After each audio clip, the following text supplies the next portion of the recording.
The year is 1944. Outside the French village of Chambord, British anti-tank gunner Tommy McRae lies prone behind his 6-pounder gun, watching through what appears to be a telescope made from beer bottles and a stolen German periscope. His squad mates call it Tommy's Folly. The officers threaten him with court-martial for unauthorized modifications. In exactly 4 minutes, a column of Tiger tanks will crest the hill at 1,200 yards, 3 times the effective range of his gun. Behind Tommy, 400 men of the Polish 1st Armoured Division are trapped in a narrow valley. In front of him, the entire 2nd SS Panzer Division is attempting to break through. Tommy has 6 shells. The nearest Tiger tank has armour that his gun cannot penetrate at 500 yards, let alone 1,200. But Tommy can see something through his homemade scope that nobody else can, a 2-inch weak spot where the turret meets the hull, visible only at a precise angle that will exist for exactly 7 seconds. How did a coal miner's son from Glasgow, who joined the army to escape poverty and couldn't even read until he was 16, create an optical targeting system that would revolutionise anti-tank warfare? And why did the British Army spend 3 years trying to bury the story of the gunner who killed more German tanks than any other Allied soldier using a scope made from rubbish? Thomas McRae was born in the Gorbals district of Glasgow in 1920, where life expectancy was 43 and hope was a luxury fewer could afford than bread. His father, William McRae, descended into the pits each morning before dawn and emerged after sunset, slowly drowning in coal dust that would kill him before Tommy's 9th birthday. His mother, Agnes, took in washing from the middle-class families across the Clyde, her hands raw and bleeding from lye soap, managing to feed 3 children on what wouldn't buy a gentleman's lunch. Tommy's formal education ended the day they buried his father. At 10 years old, he became a delivery boy for Dr. Ferguson's Optical Emporium on Saltyhole Street, carrying spectacles to customers who could afford to see clearly. It was Ferguson, a kind man with radical notions about education, who changed Tommy's life. "Light bends, Tommy," Ferguson explained one evening, letting the boy handle the precious lenses. "Master how it bends, and you master distance itself. The Germans understand this. Their Zeiss lenses are the finest in the world, but principles of optics belong to no nation." Tommy became obsessed. He collected broken spectacles from Ferguson's waste bin, medicine bottles from rubbish heaps, any curved glass he could find. By 12, he had constructed his first telescope from 2 medicine bottles and a cardboard tube sealed with candle wax. He used it to spot ships arriving on the Clyde, predicting their arrival times with such accuracy that local bookmakers began paying him for information, money that meant meat on the family table instead of just potatoes. The mathematics came naturally, though he couldn't name what he was doing. Calculating angles of refraction, determining focal lengths, understanding parallax, all intuitive, learned through trial and error rather than textbooks he couldn't read. His mother thought him daft, spending hours staring through bottles. His younger siblings mocked him, but Tommy was learning to see. When war came in September 1939, Tommy volunteered immediately, not from patriotism, what had Britain ever done for the Gorbals, but from practicality. 3 meals a day, boots without holes, and pay his mother could live on. The recruiting sergeant looked at his calloused hands and assigned him to the Royal Artillery Anti-Tank Division. "You look like you can haul a gun," the sergeant said. He had no idea he was sending Britain's future longest-range tank killer to war. Basic training revealed Tommy's gift. During range estimation exercises, he consistently outperformed men with university educations. When asked how he judged distances so accurately, Tommy couldn't explain, he just knew. The way a ship's smokestack looked at 2 miles versus 3, the way a man's face blurred at specific distances, patterns his mind had catalogued during years of observation through homemade lenses. The 6-pounder anti-tank gun became Tommy's weapon, effective range, 400 yards against German armour. The problem became apparent immediately during exercises. German tanks could engage at 800 yards or more. "We're bringing knives to a rifle fight," Tommy told his loader, a Cockney named Bill Davies. "Their 88 seconds will pick us off before we can even see the whites of their eyes." "So what do we do?" Davies asked. "We learn to see farther," Tommy replied, already thinking about the lenses in his kit bag. The Desert War was Tommy's university. Deployed with the 8th Army during Operation Crusader, he witnessed the fatal disadvantage of British optical equipment firsthand. German 88mm guns, originally designed for anti-aircraft work, had been repurposed as tank killers with devastating effect. They could accurately engage targets at 1,500 yards, while British gunners were still squinting to identify targets at half that distance. Tommy's first engagement was a massacre. Positioned near Sidi Rezeg, his battery of 6 guns was methodically destroyed by German armour they couldn't even properly see. Tommy watched through his standard-issue sight as his friends died, their guns falling silent one by one. 3 crews lost in 20 minutes. The Germans were ghosts, killing from beyond visual range. That night, while others mourned, Tommy scavenged. The battlefield was littered with destroyed vehicles, German, Italian, British. In a burned-out Afrika Korps half-track, he found treasure, a Zeiss rangefinder, its lenses cracked but salvageable. He spent the entire night studying it by moonlight, understanding how the Germans had split the image to judge distance, how they had coated the glass to reduce glare. The Germans see farther because they look better, he explained to Davies, who found him at dawn. Still dismantling enemy optics. Using his knife, Tommy carefully extracted the intact lenses. With melted chocolate from his ration, the only adhesive available that wouldn't crack in desert heat, he sealed the German lenses to his British sight. Wire from destroyed vehicles held it together. The result was ugly, looking more like a child's toy than military equipment, but it provided 3x magnification where none had existed before. Sergeant Major Collins saw the contraption during morning inspection. "What in blazes is that monstrosity, McRae?" "Improvement, Sergeant Major." "Improvement? You've vandalized His Majesty's property. Take it off immediately." But before Tommy could comply, dust clouds appeared on the horizon. German armour probing British positions. Collins forgot about the modification as crews scrambled to their guns. Through his enhanced sight, Tommy could see what others couldn't. 3 Panzer IIIs approaching in echelon formation, range 700 yards, and closing. "Target, 11 o'clock, 700 yards, Tommy called. "You're daft," his loader replied. "Nothing there but shimmer." Tommy fired anyway.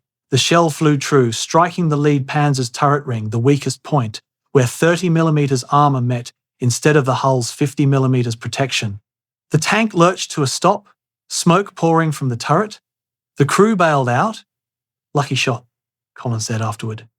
But his tone had changed. He didn't order the sight removed again.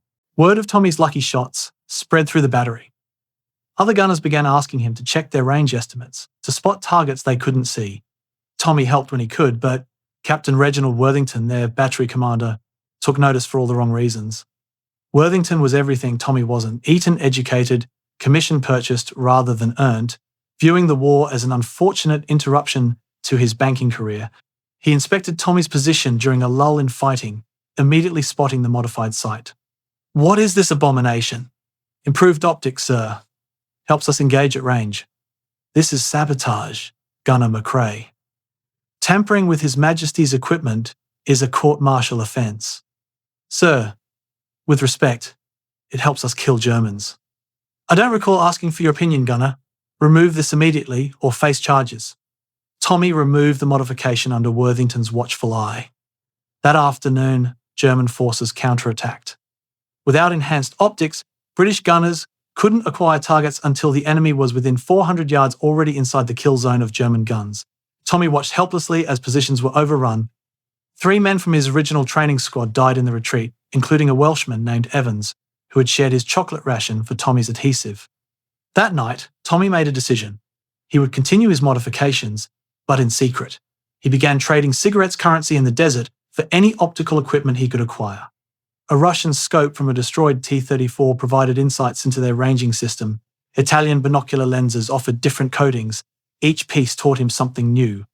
He began keeping detailed notes in a small notebook, using a cipher of his own creation, part Glaswegian slang, part mathematical notation. Range tables, windage calculations, temperature effects on trajectory. Other gunners began coming to him quietly, after dark, asking for help. Tommy would modify their sights when officers weren't watching, teaching them to see what he saw. Keep quiet about it, he warned each one. The brass would rather we die proper than live improper. Sicily changed everything. Operation Husky saw Tommy's unit facing dug-in German positions with overlapping fields of fire. Standard tactics called for infantry assault, supported by armour, a recipe for slaughter against prepared defences. Tommy studied the terrain through his latest creation, a 4x magnification scope incorporating German, Russian, and Italian lenses, held together with brass from spent shell casings. I can reach out and touch them, he told Lieutenant Morrison, one of the few officers who valued results over regulations. Morrison had lost his class prejudices when Tommy saved his tank at El Alamein. How far? Those 88 seconds? 1,000 yards, maybe more. Morrison knew it was impossible. The 6-pounder's maximum effective range was 500 yards. But he had also seen Tommy do the impossible before. You get 6 shots before they zero our position, Morrison warned. Tommy got 5 kills with those 6 shots. Each German gun had been positioned to cover dead ground, invisible to attacking forces until too late. But from his elevated position, with his enhanced optics, Tommy could see their barrels protruding from camouflaged positions. He didn't aim for the guns' too much armour shielding. Instead, he put rounds through the embrasures into the crews. The infantry advanced with minimal casualties. Word reached Montgomery himself. Some gunner had eliminated an entire German defensive position at unprecedented range. Worthington, ever the politician, took credit for superior training and positioning of his battery. Tommy didn't care about credit. He cared about the notebook he was filling with data. Every engagement provided new information. Shell drop at various ranges, effect of barrel wear on accuracy, how humidity affected trajectory. He developed mathematical formulas, not knowing he was independently recreating ballistic calculations that required years of university education to understand. The notebook became legend among the gunners. Tommy's got a crystal ball, they said, not understanding it was mathematics, not magic. His formulas accounted for things the manual ignored, how a worn barrel grouped differently, how morning dew on the lens could shift point of impact, how the gun's recoil pattern changed as the ground beneath it compressed. His understanding came from the coal mines, though he didn't consciously realize it. Years of watching his father calculate tunnel supports, understanding how angles of force worked, how weight distributed through structures, the same principles that kept mine shafts from collapsing, helped Tommy understand how a shell travelled through space. D-Day found Tommy's unit landing on D+3 after the beaches were secure but the hedgerows were killing fields. Norman countryside, with its ancient hedge-lined fields, was perfect defensive terrain. German tanks and anti-tank guns could be anywhere invisible until they fired, usually at point-blank range. Tommy faced a new problem. His enhanced optics couldn't see through hedgerows. He needed elevation, but climbing exposed gunners to sniper fire. The solution came from a destroyed German tank, its periscope intact, but useless to its dead crew. Working through the night, Tommy mounted the periscope parallel to his main scope, connected by a series of mirrors salvaged from destroyed vehicles. Now he could observe from behind cover while remaining concealed. It was crude, ugly, and revolutionary. The real breakthrough came with American beer. July brought a massive shipment of Schlitz rewards for the liberating troops. Tommy noticed the bottles were different from British glass, clearer, more consistent. He recognized quality optics when he saw them. These bottles were made with high-grade optical glass, probably from the same American factories now producing bomb sights and periscopes. Carefully, using a glass cutter made from a gramophone needle, Tommy removed the bottoms of several bottles. Polished with toothpaste, mild abrasive, perfect for glass, they became lenses. Arranged in series with his existing optics, they created something unprecedented: variable magnification, from 2x to 8x.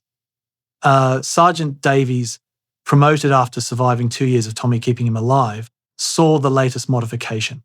"You've gone completely mad, Tommy. Beer bottles? Look through it," Tommy insisted.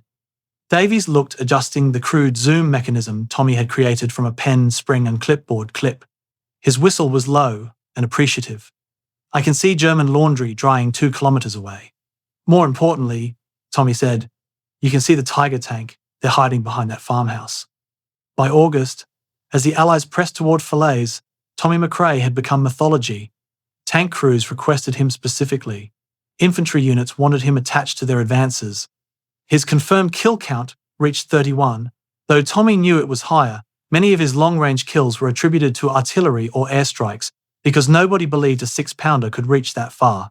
A Polish tank commander, Colonel Stanisław Maciek, visited Tommy's position after hearing stories from his men. Tommy demonstrated on a captured Panther tank, placing for target practice 900 yards away.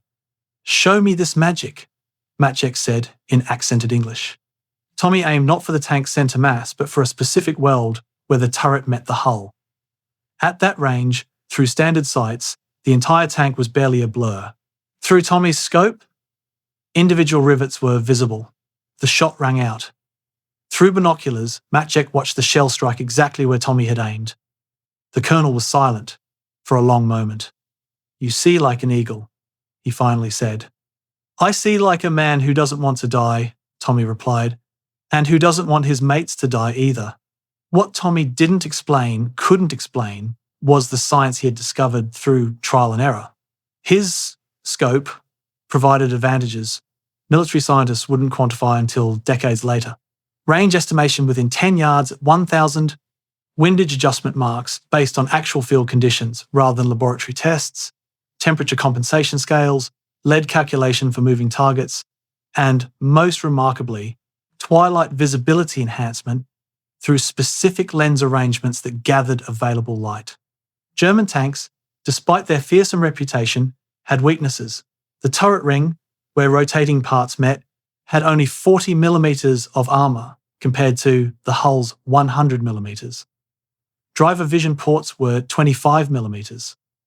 Ventilation grates offered direct paths to engines, but these weak points were tiny, invisible at combat ranges with standard optics. Tommy's scope made them targetable. The Germans began to notice. Interrogated prisoners reported fear of a ghost gunner who could kill from impossible distances. Tank crews welded extra armor over weak points, changed tactics to minimize exposure. But Tommy adapted faster than they could react. The 20th of August, 1944, the Falaise Gap was closing, threatening to trap the entire German 7th Army.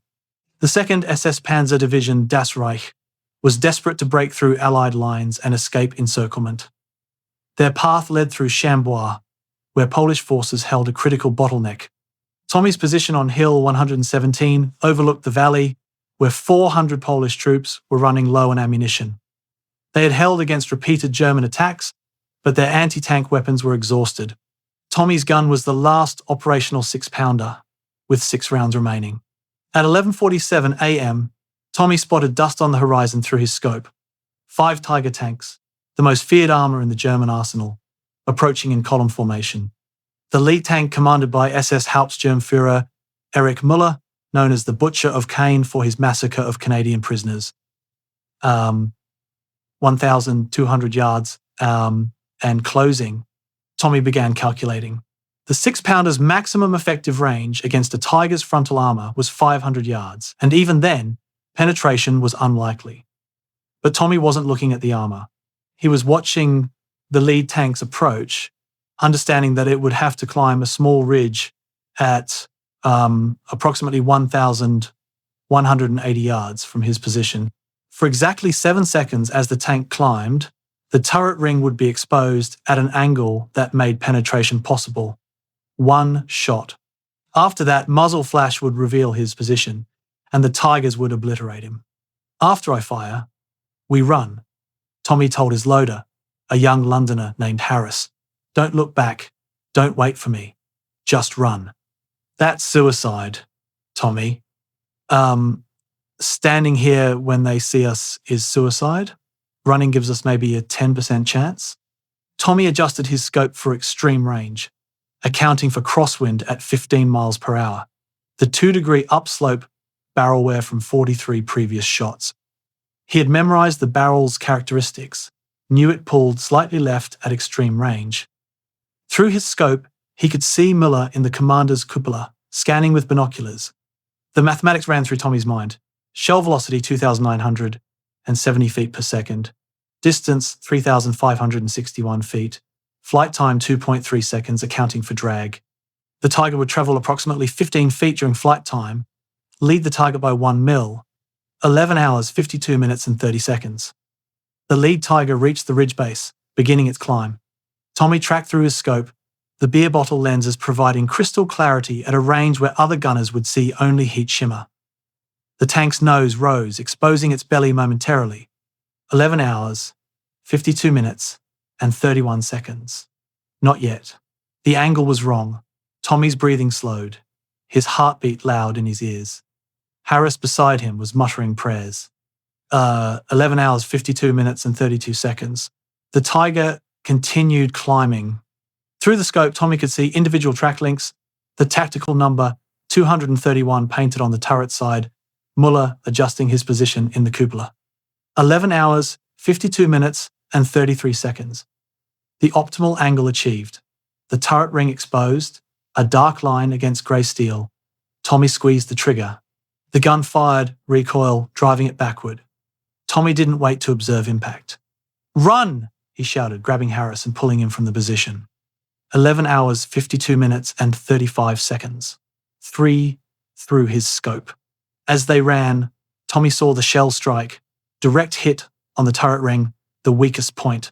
The explosion was immediate and catastrophic. The turret lifted 6 inches from internal ammunition detonation, flames shooting from every opening. Muller disappeared in the fireball. The second Tiger stopped to assist its commander, driver turning to present side armor. Tommy had anticipated this. From his moving position, he stopped, braced, fired his second round. The shot struck the drive wheel, shattering it. The tank threw a track, immobilized. The third Tiger attempted to bypass the burning leader. Tommy's third shot, fired from a kneeling position, struck the ventilation grate. White smoke poured out phosphorus from the engine fire. The crew evacuated rapidly. 3 shots. 3 Tigers eliminated. The remaining 2 reversed, retreating to reassess. The German breakthrough at Chambois had failed. Polish troops watching from below began cheering. Their commander, observing through binoculars, couldn't believe what he had witnessed. Impossible. No gun can reach that far. Tommy was already packing his equipment. "They'll start shelling this position in 3 minutes, he told Harris. They were gone in 2. The artillery barrage that followed turned Hill 117 into a moonscape.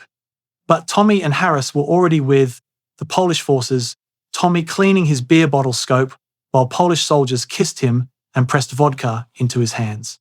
"What is this magic?" the Polish commander asked, examining the improvised scope.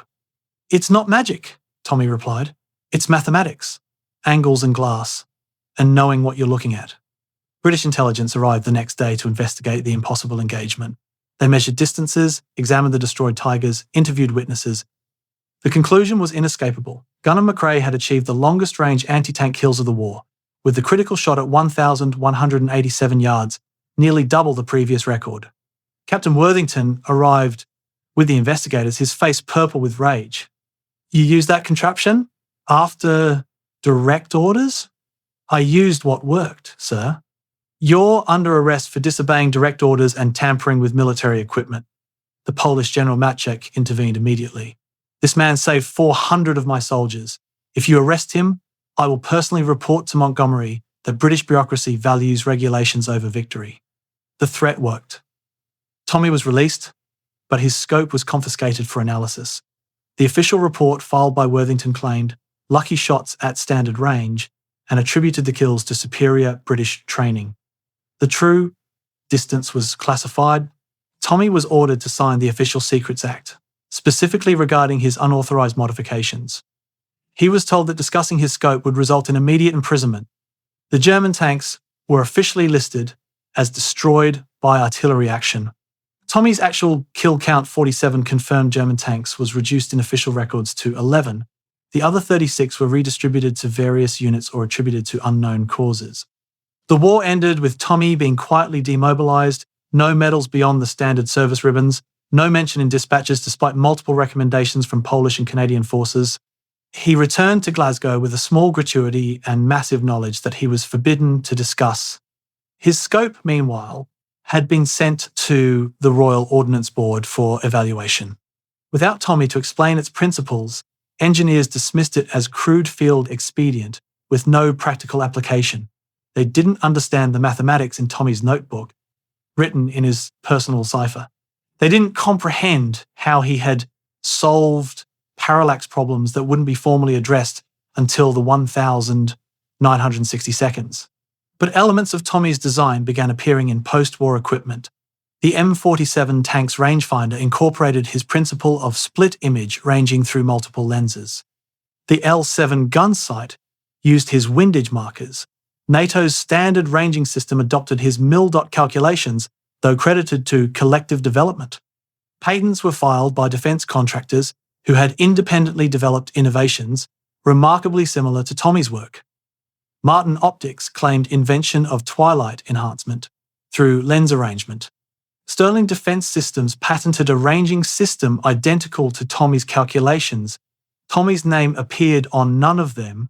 Back in Glasgow, Tommy found work as a factory mechanic, his gift for seeing mechanical solutions making him valuable despite his lack of formal education. He married Margaret O'Brien, a nurse who had lost her fiancé in Normandy. They had 2 children, raised in a tenement not far from where Tommy grew up. He never spoke about the war. When neighbours asked about his service, he would say only, "I was a gunner, did my bit." Margaret knew something deeper haunted him. She would wake to find him at the kitchen table, sketching optical diagrams on newspaper, muttering calculations. Some nights he would cry out in German numbers, distances, tank designations he had memorized. "You were more than just a gunner," she said one night after a particularly bad nightmare. "No," Tommy replied. "I was exactly a gunner. I just saw things different than most." The alcohol helped with the nightmares but destroyed his liver. By his 60s, Tommy was in failing health, the coal dust from his youth and the cordite from the war combining to destroy his lungs. He never complained, never claimed more than he was given, never revealed what he had done. In 1994, military historian David Fletcher was researching the Falaise Gap for a new book when he discovered discrepancies in the records. German accounts described impossible range engagements around Chambois. SS records specifically mentioned a ghost gunner who had destroyed Tiger 231 Muller's tank at unprecedented distance. Fletcher interviewed Polish veterans who had witnessed the engagement. They all mentioned Tommy the Miracle Gunner who had saved them with impossible shots. Their descriptions were consistent: a Scotsman with a strange telescope made from garbage. Intrigued, Fletcher began searching British records for a Scottish gunner named Tommy at Chambois. He found the classified report, the distances hidden for 50 years. He found requisitions for optical equipment, signed by T. McRae. He found the court-martial threat, mysteriously dropped. Fletcher tracked Tommy to a Glasgow nursing home, where the 74-year-old was dying of emphysema. Initially, Tommy refused to speak. "Signed the Secrets Act, didn't I?" "That expired 20 years ago, Mr. McRae." Tommy broke down, crying decades of silence finally ending. From under his bed, he pulled a battered notebook, its pages yellowed and brittle. Inside were the complete blueprints for his scope, mathematical calculations that modern computers would verify as accurate to within 2%, records of every kill, every modification, every innovation. "They said I was nobody." Tommy wheezed through oxygen tubes, said I was insubordinate, a troublemaker. "But I saved boys, Mr. Fletcher, saved hundreds of boys with mathematics and rubbish." Fletcher published his findings, creating a sensation. The Ministry of Defence issued a statement: "No records exist of such modifications. Wartime accounts are often exaggerated." But the evidence was overwhelming. Polish veterans provided photographs. German tank commander Heinrich Schultz, who had survived the war, confirmed, "We thought the British had developed a superweapon. We feared the ghost gunner more than their artillery." Still, the British Army refused official recognition. Insufficient documentary evidence, despite Fletcher providing Tommy's notebook, witness testimony, and German confirmation. In 1996, dying of cancer, Captain Reginald Worthington called for a military chaplain. His conscience, long suppressed, finally broke.